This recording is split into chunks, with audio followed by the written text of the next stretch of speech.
Shalom à tous, que Dieu vous bénisse et que Dieu apporte la paix dans vos maisons. Amen, papa. Veuillez partager cette vidéo, qu'elle puisse faire le maximum de tout possible, car c'est la parole de Dieu qui est prêchée. Yes, papa.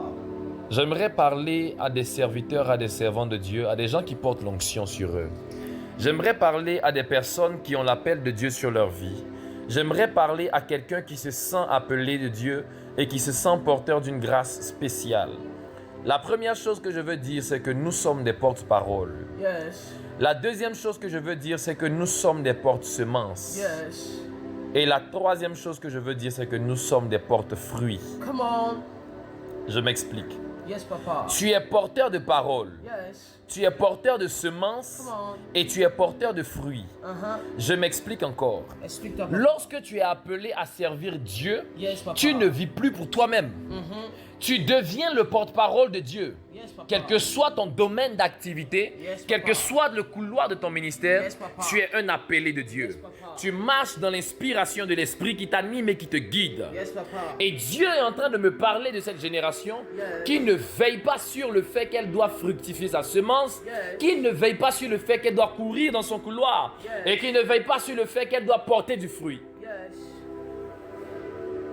Génération actuelle. Tu ne maîtrises pas ton couloir, tu t'exposes au danger. Jésus a été clair, il a dit, il est le chemin. Parce qu'il y en a deux des chemins. La Bible déclare, je te conseille de marcher sur le chemin de la vie, afin que tu vives. Il dit, j'ai mis deux chemins devant toi. Le chemin de la vie et le chemin de la mort. Le chemin du bien et du mal. Ce qui est bien pour toi et ce qui est la vie pour toi, c'est le couloir de ta destinée. Yes. Si tu fais quelque chose en dehors de ton couloir, tu n'obéis plus au bien pour toi. Yes, papa. Plusieurs sont des chrétiens aujourd'hui qui sont légers en ce qui concerne leur grâce et leur dimension. À force, papa. Je me souviens une fois, j'étais en train de préparer un grand programme que j'organisais, je crois que c'était à Najot. Et d'un coup, j'étais assis sur ma chaise à côté de mon lit. Et l'Esprit de Dieu ouvre mes yeux. J'entends un ange qui parcourt le ciel et qui commence à parler. Et c'est comme si ce qu'il disait là, tout le ciel disait ça en même temps. Je ne saurais comment vous expliquer ça avec précision, mais c'est comme si ce que l'ange disait là, tout le ciel répétait, comme s'il y avait l'écho dans tout le ciel, mais pas l'écho en tant que tel, c'est comme s'il y avait une chorale. Et tout le ciel, quand je dis tout le ciel, je parle même des nuages, même des arbres, même des animaux, même des hommes, même des esprits. Je dis toute la création céleste. Répétait cette même phrase que l'ange est en train de dire pendant qu'il parcourait. Dieu me montre cette image et l'ange est en train de dire: les hommes ne courent pas assez dans leur couloir. J'ai entendu ça clairement comme je vous entends. Les hommes ne courent pas assez dans leur couloir, m'a dit le Saint-Esprit au travers de cette vision. Est-ce que je parle à quelqu'un ce soir? Yes, papa. À quel niveau est-ce que tu travailles le don de Dieu en toi? Likosh kabra, kata atabras kotoria makush kebra atoria makos keplori de lori de velele shanda. Les hommes ne courent pas assez dans leur couloir. Tu es appelé à Dieu. On ne voit plus des personnes excellentes qui ont reçu un don de guérison dans l'église pendant qu'on priait. On relâche l'onction, don de guérison tombe sur la fille. Et puis aujourd'hui, on sait que s'il y a un malade dans l'église, c'est elle on va chercher. Ou bien tous ceux pour qui on a prié à la Pentecôte, ou bien tous ceux pour qui on a prié à ce programme X, qui ont reçu l'onction de guérison, on sait que ceux-là, quand on est malade là, ils prient pour nous, on est guéris. Aujourd'hui, c'est rare de voir ça dans l'église. La seule personne qui guérit les gens, c'est le pasteur et le pasteur assistant souvent. C'est pas bien. Vous avez des dons, vous faites quoi avec ça? Tout le monde admire Dena Moana aujourd'hui. Elle a juste travaillé son don. N'est-ce pas? Elle a juste travaillé son don.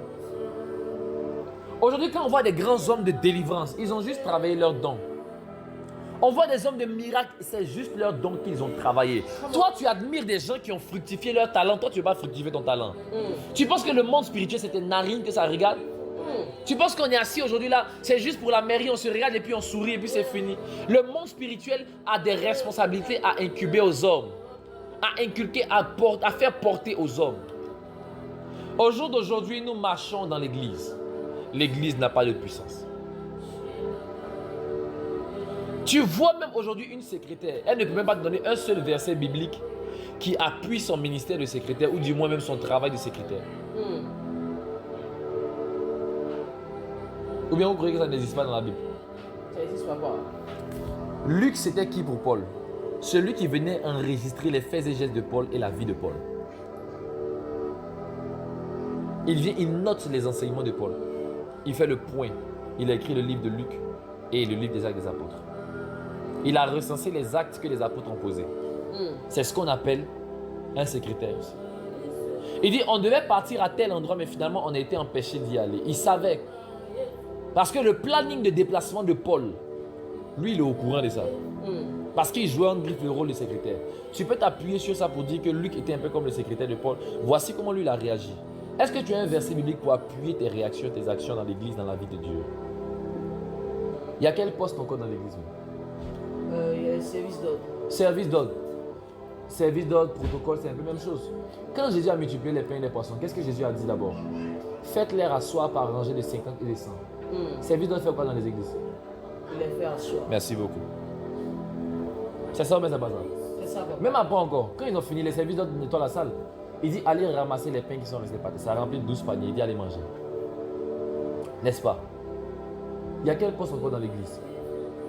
Il y a les intercesseurs. Les intercesseurs. Jésus prend Pierre, Jacques et Jean. Il dit veillez et priez afin que ne te me prenne en tentation. Il les prend, il leur dit d'abord allons d'abord à Gethsémani, on va prier ensemble. Il a créé une équipe d'intercession pour aller prier pour lui parce qu'il devait aller à la croix. Même l'intercession encore c'est dans la Bible. N'est-ce pas?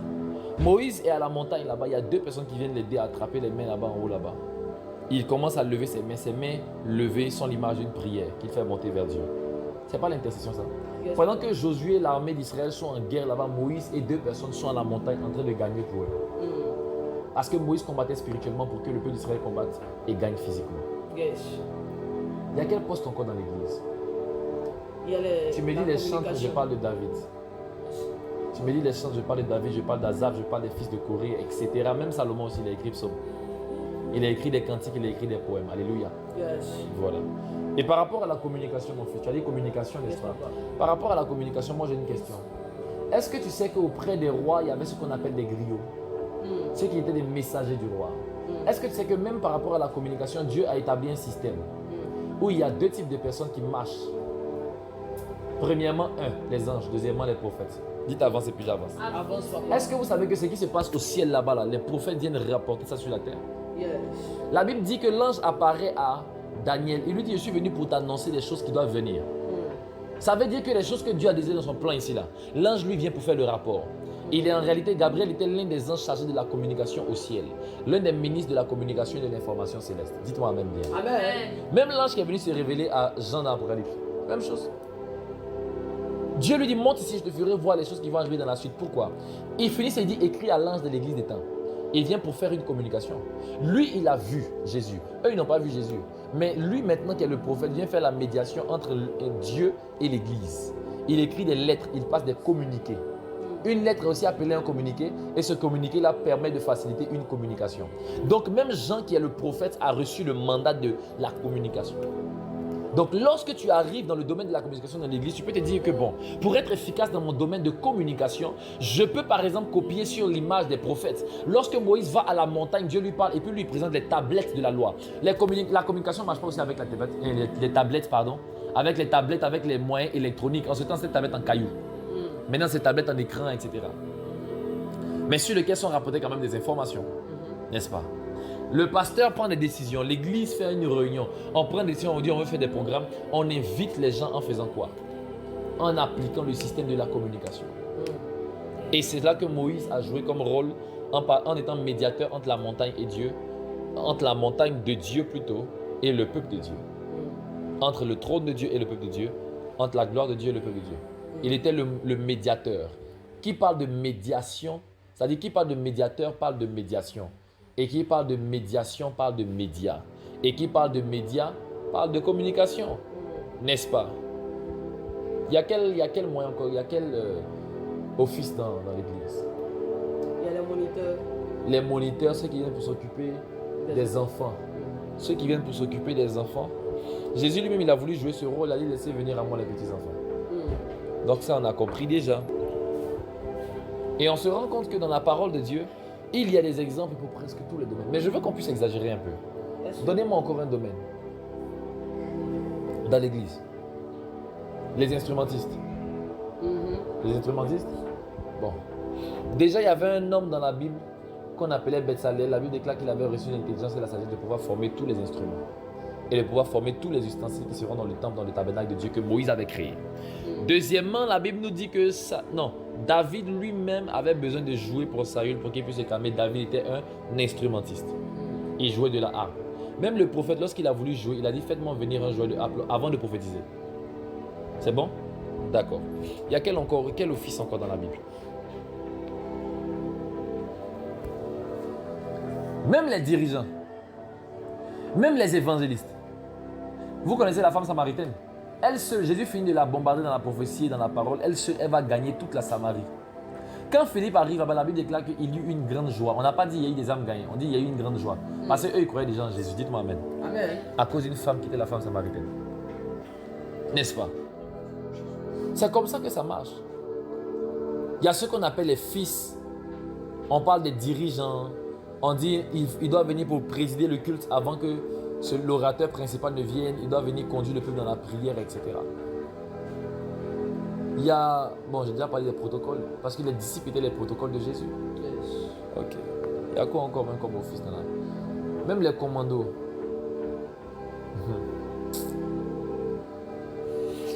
Les disciples jouaient le même rôle de commando là. En réalité, il y a tous les offices qui sont définis et décrits dans la Bible.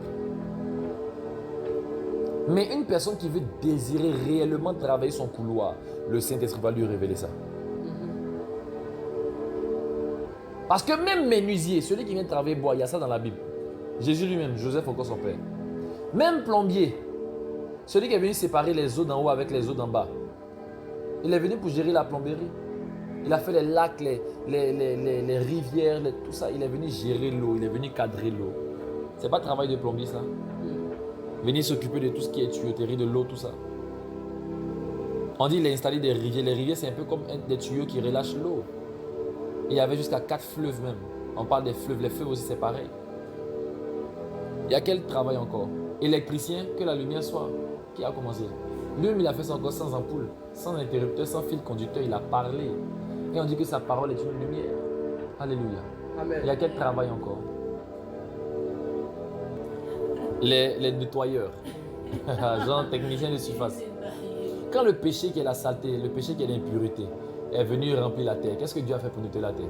Il a dit il veut purifier la terre. Qu'est-ce qu'il a fait? Il a fait descendre l'eau. Il ne nettoie pas avec l'eau. Il a fait descendre l'eau pour purifier la terre et automatiquement le déluge est venu. La terre a été propre et purifiée après le départ. Automatiquement on se rend compte qu'il est venu pour nettoyer la terre, premièrement avec l'eau, deuxièmement avec le feu et troisièmement avec son sang. Dites-moi amen. Amen. Parce que pour Sodome et Gomorrhe, il les a brûlés. Dites amen. Amen. Donc on se rend compte que Dieu, il dit maintenant que c'est parce que je vais tuer pour tuer. Dites-moi amen. Amen. Il vient pour nettoyer la terre avec son sang. Technicien de surface.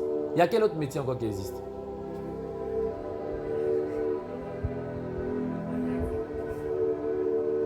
Il y a les entrepreneurs. Ceux qui viennent pour faire les affaires, les hommes d'affaires, n'est-ce pas?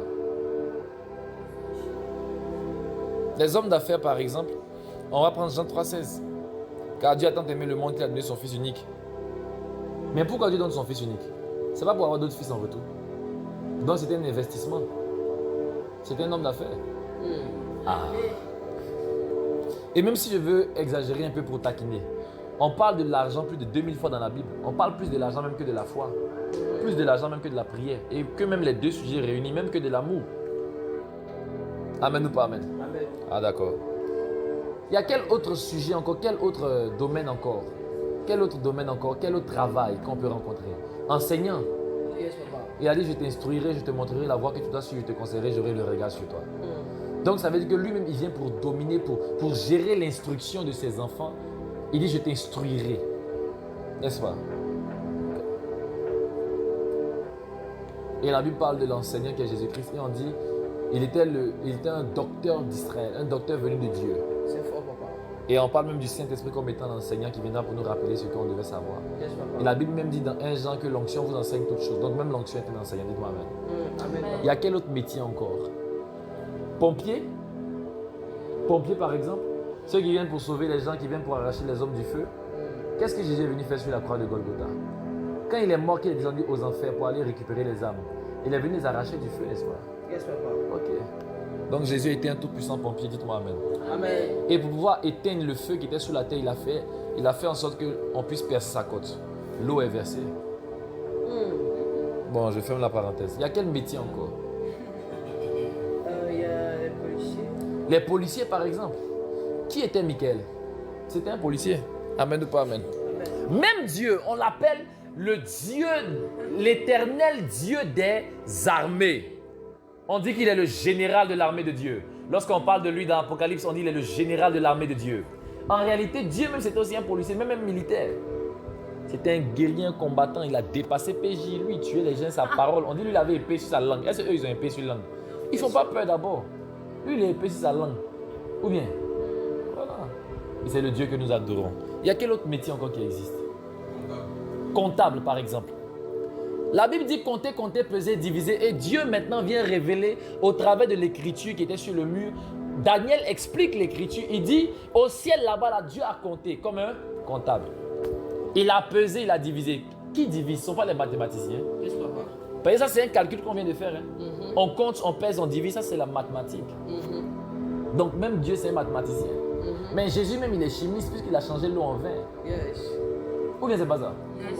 Et même encore pire, il change le vin en son sang. Il dit, buvez le vin, là, c'est mon sang. Jésus-Christ, c'est un chimiste. Jésus-Christ, c'est un cultivateur puisque lui-même, il dit, le semeur est sorti pour semer. C'est quel travail? C'est quel travail il n'y a pas dans la Bible?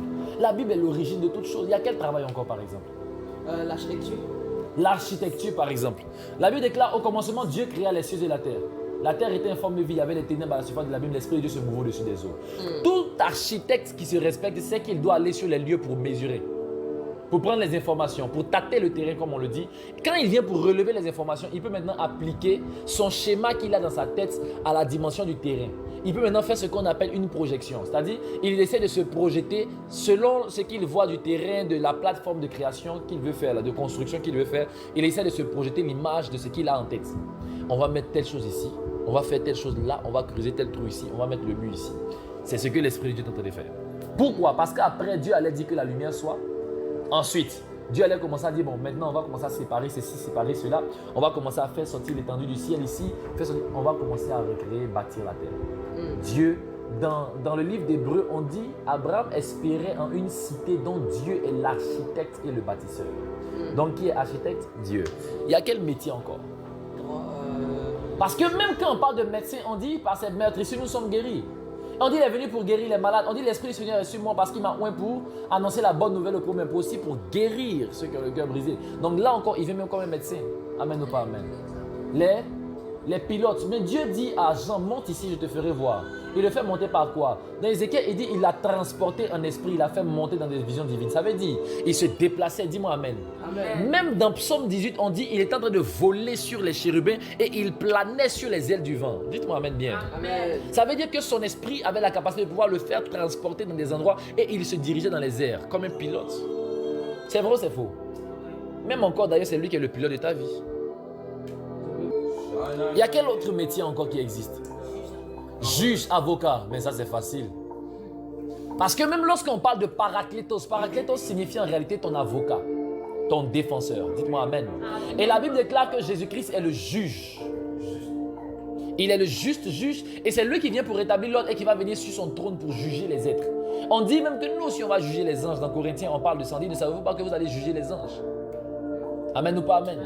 En réalité, Dieu lui-même est le grand juge et l'avocat en même temps. N'est-ce pas? C'est pourquoi il est assis à la droite du Père pour venir plaider pour notre cause. Dites-moi amen bien. Amen. Mais à part ça, encore pas juge encore, il y a quel domaine de travail? Karabazika. Même si on dit pécheur, bon, il est venu pour pécher les hommes sur la terre ici. Katabros, katabraka, shkita. Communication, bon, d'accord, tout à l'heure j'ai parlé de ça. Il a dit chauffeur. Il a dit, il vous conduira dans la vérité tout entière. Mais il va vous conduire où, le Saint-Esprit là? Sur le chemin, puisque Jésus-Christ a dit qu'il est le chemin. En même temps qu'il est le chauffeur qui vient pour te conduire sur la voie de ta destinée, en même temps qu'il est le chemin de ta destinée. Amen ou pas amen? Amen. Il y a quel autre domaine encore qu'on peut exploiter? RHCOM. RHCOM, c'est quel métier qui est là-bas même? Communication. La communication, ressources humaines et communication. Bon. Les ressources humaines, Dieu a créé l'homme. Il lui a donné un travail, il a demandé qu'il puisse gérer le jardin. Ça, c'est les ressources humaines. Ça, c'est le travail d'un DRH. Dites-moi amen. Amen. Un directeur des ressources humaines, c'est lui qui donne du travail aux gens dans la boîte et qui gère leur salaire. Il a dit, tu peux manger de tous les arbres du jardin, sauf de cette arbre-là. Quand il a mangé ça, Dieu est venu lui-même encore pour le renvoyer. Ça, c'est le travail des RH comme. DRH, lui, il fait ça. Maintenant, par rapport à la communication, l'Éternel se met à parler à ses enfants. Il parle, il s'exprime. Il publie ce qu'il y a dans le ciel. Et même encore, il donne des visions. Pourtant, tu sais très bien que dans la communication, il y a ce qu'on appelle l'audiovisuel. L'audio, c'est ce qui est entendu, l'audition. Le visuel, c'est ce qui est vu, la vision. Donc, on parle d'audition et de vision quand on parle d'audiovisuel. Pourtant, Dieu dit... Come on. Tes oreilles entendront derrière toi la voix qui te dira, voici le chemin, marchez-y. Ça veut dire que Dieu a géré le côté audio. Il reste le côté visuel. Il dit, désormais, vous verrez le ciel ouvert et les anges de Dieu monter et descendre dans la vie du Fils de l'homme. Dites-moi amen. Amen. Ça veut dire que Dieu a géré ce qu'on appelle l'audiovisuel pour relâcher ce qu'on appelle la communication. Alléluia. Amen. Il y a quel travail encore qui existe? Les gars de sous-marin. La Bible déclare qu'il est descendu jusqu'aux enfers. Alléluia. Alléluia. Donc, qu'est-ce qu'on peut dire encore? Il y a quel autre travail qu'on peut encore trouver sa source dans la Bible?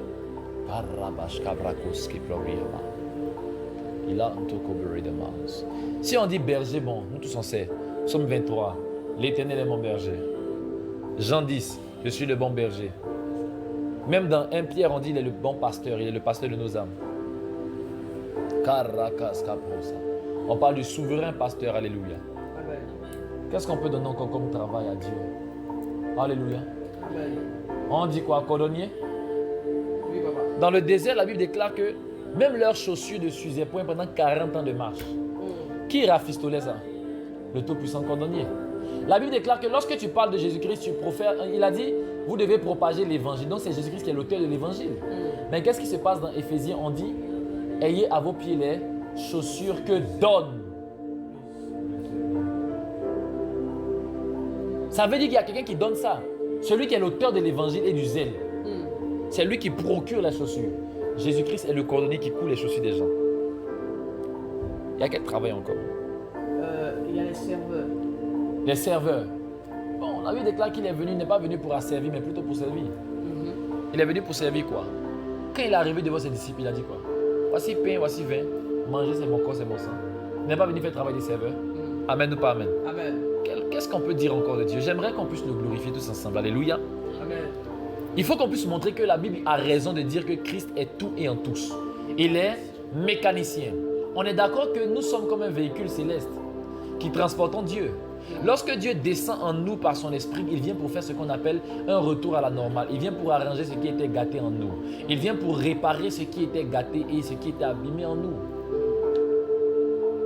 La Bible nous dit, lorsqu'on croit en Jésus-Christ, on a reçu en nous la vie. Pourquoi la vie? Parce qu'il y avait en nous d'abord le péché, il y avait la mort. On était esclaves et ça fait que notre chair même ne supportait pas d'être soumise au diable et à la vanité de ce monde. Et ainsi que comme un bon mécanicien, pour que le véhicule de notre vie puisse se remettre en marche, Dieu maintenant vient pour rafistoler les choses en nous. Et même si je veux aggraver par rapport à la mécanique, dites-moi amen. Amen. La Bible déclare que lorsqu'Ézéchiel a eu une vision, il a vu dans le ciel, il y avait des roues. Les roues là faisaient quoi là-bas? On dit mon père, char d'Israël et sa cavalerie. Pourquoi Élisée a dit ça? Parce qu'il a vu des chars et des chevaux descendre du ciel. Il y avait des roues dessus, donc ce sont des véhicules. Ça veut dire qu'il y avait des véhicules au ciel. Si Dieu a tout créé, il a créé les véhicules. Parce qu'en réalité, il y a une différence entre être mécanicien et puis être garagiste. Les garagistes, c'est ceux qui réparent dans les garages. Les mécaniciens, c'est ceux qui font la mécanique, qui créent les voitures, qui fabriquent les voitures, qui fabriquent des engins à partir du fer, de la ferraille, etc. C'est ce qu'on appelle la mécanique. Dites-moi amen bien.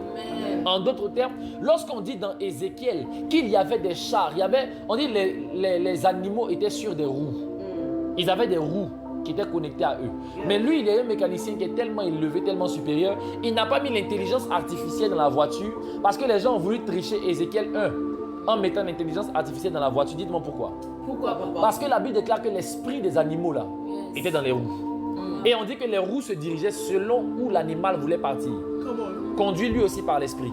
En d'autres termes, il y avait une intelligence dans les roues qui les dirigeait selon où le monsieur voulait partir. S'il veut partir à gauche, la roue va seule à gauche. Ça dépasse l'intelligence artificielle, on appelle ça l'intelligence surnaturelle. Et c'est Dieu qui a créé ce système, c'est lui qui est le tout-puissant mécanicien. Il y a quel travail encore? Et on va, bon, trouvons un dernier travail. Un dernier travail, puis je vais continuer ma prédication. Bon, je termine par cuisinier. Tu dis? Cuisinier, ok, d'accord. Quand le peuple d'Israël était dans le désert, qu'est-ce qui était venu les trouver? La manne. Et la Bible nous dit une chose.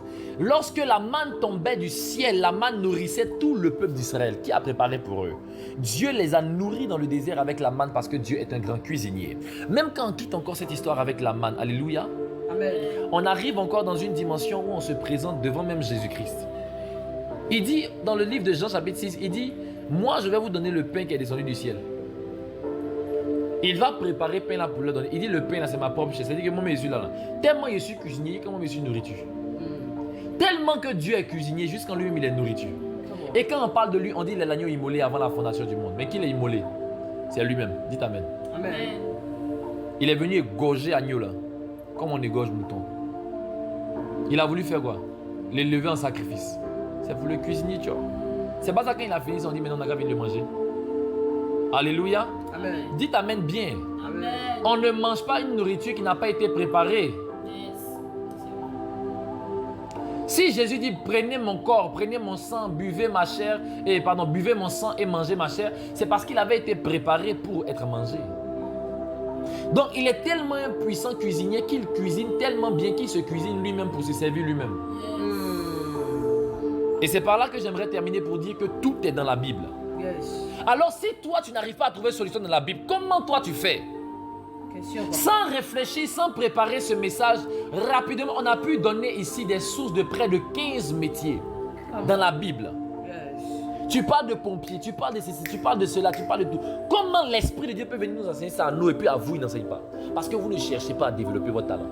Ça veut dire que même un policier, lorsqu'il va regarder, il va commencer à s'attarder sur le Dieu des armées, l'Éternel des armées. Il va voir comment les stratégies militaires que Dieu donne sont efficaces. Il va commencer à développer sa façon de faire et d'agir avec justice. Il va voir que même quand tu es policier, Dieu peut être ton policier, il te frappe, il te botte. Ça, c'est la loi du royaume. Tu peux être enseigné sur ton office. Et là, je vais m'attarder un peu sur les chrétiens et sur l'office du ministère. N'est-ce pas? Vous voyez comment Jésus-Christ soignait les gens, il guérissait les malades.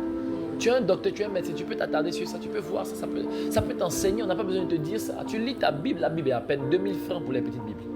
1500 même dans certains endroits. Mais pourquoi on ne veut pas travailler notre don? Pourquoi on ne veut pas fructifier nos talents? On ne veut pas aller dans une dimension supérieure? On est chrétien aujourd'hui, mais on est pauvre. Moi, Dieu m'a fait la grâce de connaître la parole. Il m'a appelé un ministère tranchant de la parole. Aujourd'hui, si vous voulez, un jour, on va faire l'expérience.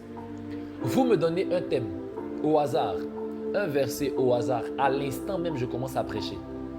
Et ce n'est pas prédication pour t'expliquer, c'est prédication pour te donner une révélation. Parce que je n'ai pas à chercher ça. J'ai parlé avec lui, on s'est entendu il y a longtemps. J'ai travaillé ça en étudiant les Écritures, en écoutant des prédications des autres hommes de Dieu qui ont l'onction pour ouvrir mon esprit, en demeurant dans la prière et dans l'intimité avec le Saint-Esprit qui enseigne les hommes, en déclarant de fortes paroles sur ma vie et en ayant foi en ce que Dieu a mis en moi. J'ai fructifié mon talent. On dit, un a semé, l'autre a arrosé, mais c'est Dieu qui fait croître. Dieu a fait croître ce don. Aujourd'hui, je peux t'enseigner sur des choses troublantes. Et quand je dis troublantes, je pèse mes mots. Pourquoi? Parce que j'ai reçu cette grâce de la part de Dieu. Mais qu'en est-il aujourd'hui de la plupart des hommes de Dieu? De la plupart des frères en Christ, des sœurs en Christ? Ils négligent royalement leur appel. Ils négligent royalement leur appel. Aujourd'hui, il y a des prophètes qui malheureusement ne savent même pas ou ne peuvent même pas prophétiser à volonté. Non, on attend que Dieu parle. Qui vous a dit qu'on attend que Dieu parle? Parfois, Dieu t'attend parce que la Bible dit dans Pierre que nous sommes participants à la nature divine. Ce n'est plus Dieu qui sauve au travers de toi seulement, c'est Dieu et toi qui sauvez les gens. Ça vous choque un peu? Mais c'est la vérité. Jésus a été clair, ce n'est pas un problème de français. Il a dit allez et guérissez les malades. Alors quand on va arriver au ciel, que les malades seront là, qui vont se plaindre, Dieu va appeler les hommes de Dieu. Il va dire mais je vous ai donné l'ordre de pouvoir guérir les malades. Qu'avez-vous fait de cet ordre? Mais Seigneur, mais comment? C'est toi qui guéris? Jamais. Comment ça c'est moi qui guéris? La guérison c'est un pouvoir. Et je vous ai donné ce pouvoir. Luc chapitre 9, Matthieu chapitre 10. Les versets premiers de chaque chapitre que je viens de citer. Lisez. Jésus appela ses disciples et leur donna force et pouvoir de chasser les démons avec la puissance de guérir toute maladie et toute infirmité. C'est ce que disent ces deux passages. Est-ce que tu manifestes ce que Dieu a mis en toi? Est-ce que tu pries sincèrement pendant ne serait-ce qu'un mois de consécration pour ton don de guérison, pour ton don de miracle, pour qu'il puisse prendre de l'ampleur? Je me souviens lorsque Dieu m'a oint de l'onction prophétique pour la voyance. J'ai pris le temps de jeûne. J'ai pris 14 jours. Après, j'ai pris 7 jours. Après, j'ai pris 21 jours. Ça, ce sont mes jeûnes publics. Mais j'ai des jeûnes privés. Mais je me suis arrangé pour faire tout ça pour Dieu. Pour développer le don. Aujourd'hui, je bénis Dieu. Quand je commence à prophétiser, je peux entrer dans la maison des gens avec facilité. Même prophétiser sans faire exprès. La plupart du temps, même quand je prophétise, même dans les groupes WhatsApp ou au téléphone avec des gens, très souvent, ils sont en train de regarder des films souvent. Quand je finis de regarder des films, on me dit de prophétiser, je prends le téléphone, je prophétise. Tu es devant moi, je suis en train de manger en plein repas, je prophétise. N'importe quelle disposition, mon esprit est déjà préparé à ça. Pourquoi? Parce que j'ai travaillé le don. N'est-ce pas? Mais pourquoi vous voulez être différent? Pourquoi on ne veut pas travailler notre don, surtout les jeunes?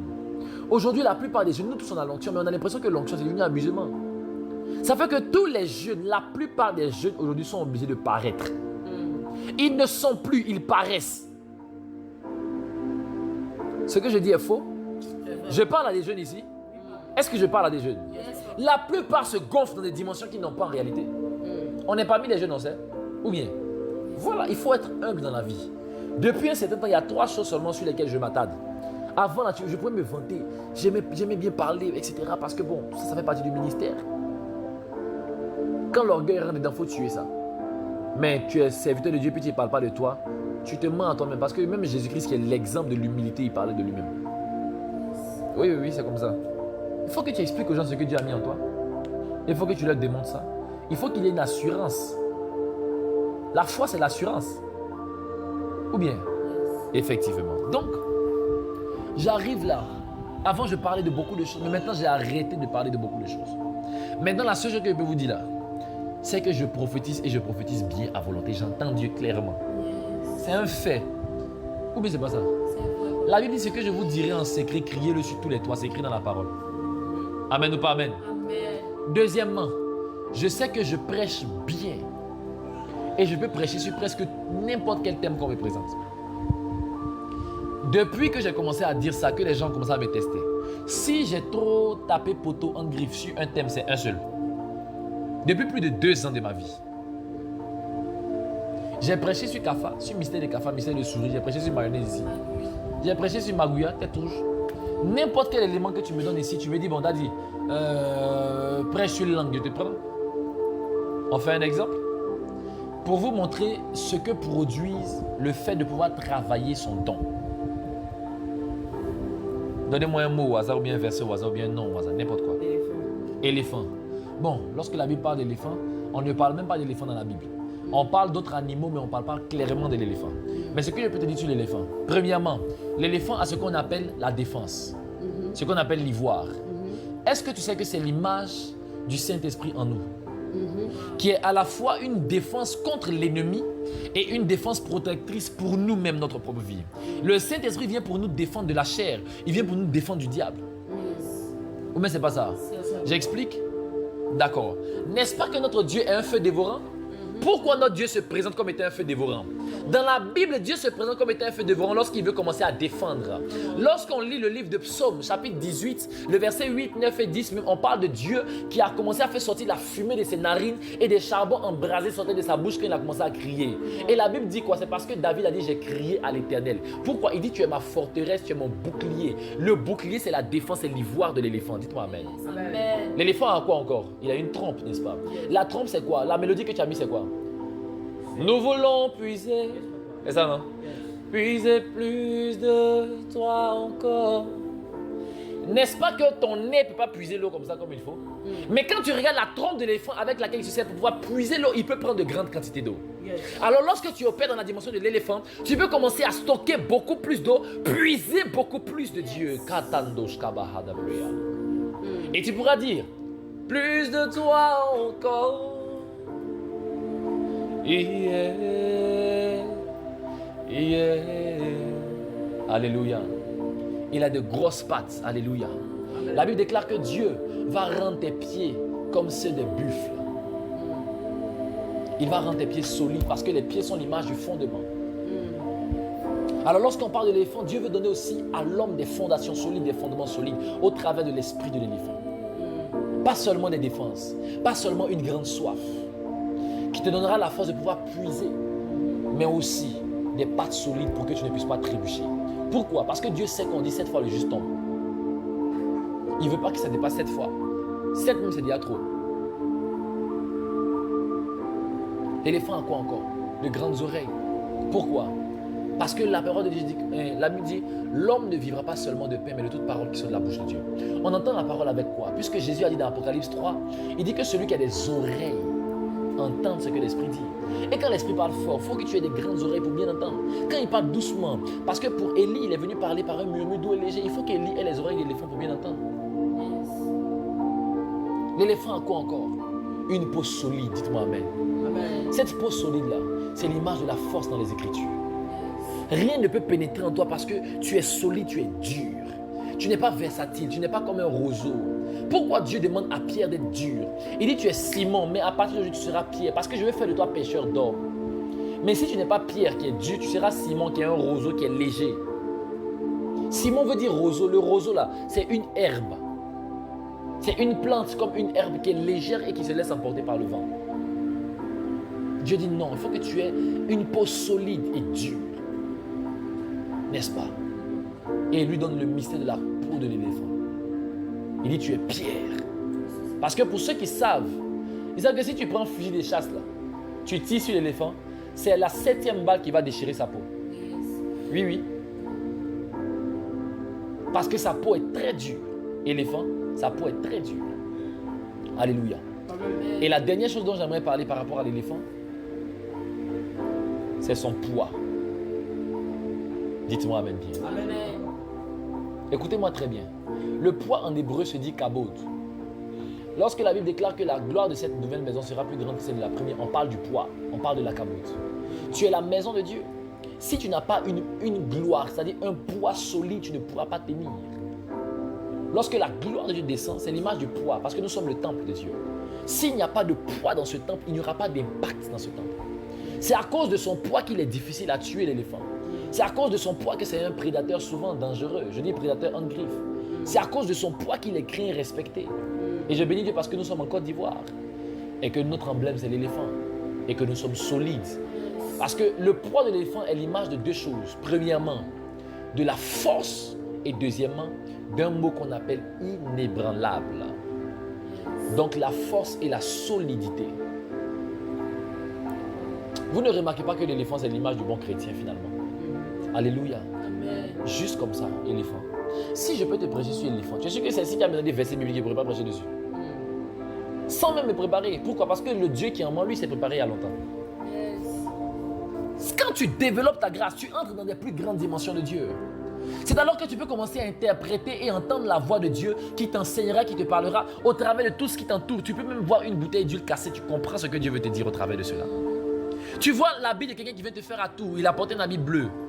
Tu sais ce que ça signifie. Il a porté un habit vert, tu sais ce que ça signifie. Dieu peut te parler par tout ce qui t'entoure.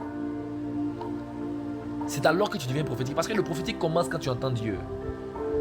Pourquoi Abraham a été appelé prophète par Dieu? Parce qu'Abraham a entendu la voix de Dieu. Amusez-vous. Tu ne développes pas ta grâce, tu deviens un fainéant. Dieu te rejette, il t'appellera serviteur méchant et paresseux. Vous connaissez la parabole des semeurs. Vous connaissez aussi la parabole des talents, où Dieu a donné 3 talents, 2 talents plutôt à 3 serviteurs. L'un, il a donné 2 talents, l'autre, il a donné 5 talents, l'autre, il a donné 1 talent. Celui qui a reçu 1 talent n'a pas fructifié son talent. Oh non, je sais que tu es dur, je sais que tu... Arrête-moi ça. Tu es paresseux, tu es méchant. Parce que si tu te souciais des problèmes des autres, tu allais développer ton don. C'est vrai ou c'est faux? N'est-ce pas que la Bible déclare que les dons, c'est pour l'utilité commune? C'est pour le bien de plusieurs. Mais quand toi, tu ne développes pas ta grâce, tu prives les gens du bien que cela pourrait leur apporter. Heureusement que ce petit avait 5 pains et 2 poissons. Ce n'était pas beaucoup, mais 5000 personnes avaient faim. Jésus a multiplié. Le don que tu as, c'est 1 talent, mais va multiplier, tu vas voir. Quand Jésus a créé Adam, il a dit multipliez-vous. Pourquoi? Parce qu'il avait donné ce qu'on appelle la semence à Adam. Pourquoi? Parce qu'Adam devait se reproduire. Dieu t'appelle à te multiplier. Mais pourquoi toi tu veux recevoir des grâces, tu ne veux pas te multiplier? Toi tu te plains seulement que non, il n'est pas bon que l'homme soit seul. Il n'est pas bon que l'homme soit seul, mais il n'est pas bon que l'homme ne fasse rien aussi. La première chose que Dieu a donnée à l'homme, c'est un travail avant de donner femme. Fructifie ton talent. Remplis bien ton ministère, nous dit la parole de Dieu quand Paul parle à Timothée. Il dit remplis bien ton ministère. Alléluia. Est-ce que ce message bénit quelqu'un ici? Tu dois porter du fruit. Jésus n'a pas dit qu'il est la branche. C'est sur la branche que le fruit porte, n'est-ce pas? Le fruit pousse où? Sur quelle partie de l'arbre? Sur le tronc? Sur les racines? Sur les feuilles? Mais sur la branche. Nous sommes les branches. Et Jésus-Christ est l'arbre. Même quand tu parles d'une église, que tu dis non, j'ai une branche à tel endroit, c'est pas la même église. Dans un lieu différent, non? Que ta volonté soit faite sur la terre, comme elle est faite au ciel, non? Un lieu différent. Mais le Dieu qui est au ciel, il a ses branches sur la terre. Le système de Dieu, c'est quoi? L'évangile, c'est quoi? C'est un arbre qui a ses racines au ciel, mais ses branches sur la terre. Et ses fruits sur la terre. Le tronc, c'est lui qu'on appelle le médiateur. N'est-ce pas que la Bible déclare dans Timothée que Jésus-Christ est le médiateur entre Dieu et les hommes? On dit, n'est-ce pas qu'il y a un seul médiateur entre les hommes et le Dieu Tout-Puissant? Jésus-Christ, homme. Le médiateur, c'est quoi? C'est celui qui fait le lien et la liaison. Ça veut dire qu'il est à la fois chez X, à la fois chez Y. Il fait le pont, n'est-ce pas? Jésus-Christ dit qu'il est le tronc, n'est-ce pas? Si je vous dis que Dieu, il est la racine. Dieu, il est la racine de l'arbre. Jésus-Christ, qui est Dieu aussi, mais qui est Dieu Fils. En griffe, il est le tronc. Et nous, maintenant, qui sommes les fils de Dieu, nous sommes les branches. Et c'est nos fruits, nos œuvres qui sont maintenant les fruits. Est-ce qu'on comprend? Mais pourquoi nous, aujourd'hui, on ne veut pas porter du fruit? Aujourd'hui, on voit des branches sèches, des branches maigrichonnes dans l'église. Des gens qui disent qu'ils ont un don de révélation. Est-ce que tu sais que si tu pries beaucoup pour le don de révélation que tu vois là, que tu as aujourd'hui là, rien ne te sera caché? Mais pourquoi tu ne pries pas beaucoup alors? J'ai posé la question à mes fils une fois. J'ai dit, est-ce que vous savez que si vous faites 10 heures de prière par exemple, pendant tel nombre de temps, votre dimension va changer? Il dit, oui papa, c'est vrai, on sait. Il dit, mais qu'est-ce qui vous empêche de faire? On n'a plus le souci de devenir dangereux, de porter tellement de fruits que les gens seront choqués. Isaac a semé, sa semence a produit jusqu'à 100 fois plus que la normale. Pourquoi on ne peut pas produire aussi 100 fois plus que la normale? Le Saint-Esprit en nous est plus que le Dieu d'Isaac, est plus que le système d'Isaac. L'Esprit de Dieu en nous est élevé plus que la bénédiction d'Isaac.